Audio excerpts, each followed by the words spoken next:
Hello বন্ধুরা, শুভ সন্ধ্যা সবাইকে। তো সন্ধ্যাবেলা একটু মুখরোচক কিছু না হলে তো ভালো লাগে না, সেই জন্য আমি বরকে বলেছিলাম যে কিছু একটা নিয়ে আসতে। তো ও কোথা থেকে একটা বললো কি গোকুল না কি রোড, যা হোক কিছু একটা সামথিং হবে। তো সেখান থেকে নিয়ে এসছে কি জানো তো, সিঙ্গারা নিয়ে এসছে। ওখানে এক একটা সিঙ্গারার মানে পিসই হচ্ছে 20 টাকা করে। তো সেখান থেকে সিঙ্গারা নিয়ে এসছে। আমি সাধারণত এখানে 3টে সিঙ্গারা ছিল, যেটা অলরেডি একটা আমি খেয়ে নিয়েছি, আর একটা ওর ম্যাম এসছে, তো ওর ম্যামকে আমি দিয়েছি। আর একটা আমার খাওয়া অলরেডি হয়ে গেছে, যে চা নিয়ে বসেছি। আর এখানে কিছু ক্যান্টিনের মাল আছে, যেগুলো কিছু কিছু আছে আর কিছুটা অনেক আগেই নেওয়া হয়েছিল, সেই জন্য কিছু কিছু এখানে রয়েছে, যেমনি কলগেট। তারপর এখন তো যেহেতু শীতকাল, সেজন্য চ্যবনপ্রাশ আর হ্যান্ড ওয়াশ রয়েছে, তেলটা না।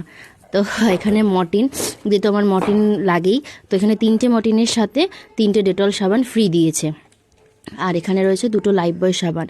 আর আমি বলেছিলাম যে ঠান্ডাকালের ফেলামরি আনতে, বাট ওটা পাইনি বলে এটাই নিয়ে চলে এসেছে, যেটা পেয়েছে সেটা নিয়েই চলে এসেছে। তো যাই হোক, এখানে কিছু কিছু মাল আছে, আর কিছু কিছু মাল অনেক আগে নেওয়া হয়ে গেছে, যেমনি সার্ফ বলো বা তেল বলো, অনেক আগেই নেওয়া হয়ে গেছে ওগুলো।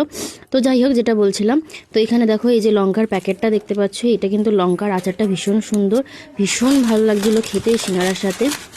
আর সিঙ্গারার সাইজটা দেখবে তোমরা, মানে এত বড় সিঙ্গারাটা, মানে আমি দোকানে ন্যাচারালি এরকম বড় হয় না, পুরো আমার হাতের সমানে সিঙ্গারাটা ছিল। তো খেতেও জাস্ট ওয়াও, অসাধারণ ছিল।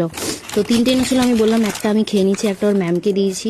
আর আমার মেয়েও একটু সিঙ্গারা খায় বলে আমি ওর জন্য রেখে দিয়েছি, জানি পুরোটা খাবে না। আর এই লঙ্কার আচার দিয়েছি, তারপরে এই যে সস দিয়েছে। আর সিঙ্গারা কিন্তু চাটনি ছাড়া একদমই ভালো লাগে না। তো এখানে 3 প্যাকেট দিয়েছিল লঙ্কা, 2 প্যাকেট আছে, আর 1 প্যাকেট আমি আর ওর ম্যাম মিলে খেয়ে নিয়েছি। তো চলো, তোমরা যদি খাবে তাহলে চলে আসো, তাড়াতাড়ি করে ঝটপট ঝটপট চলে আসো আমার বাড়িতে খেতে। তো চলো, টাটা।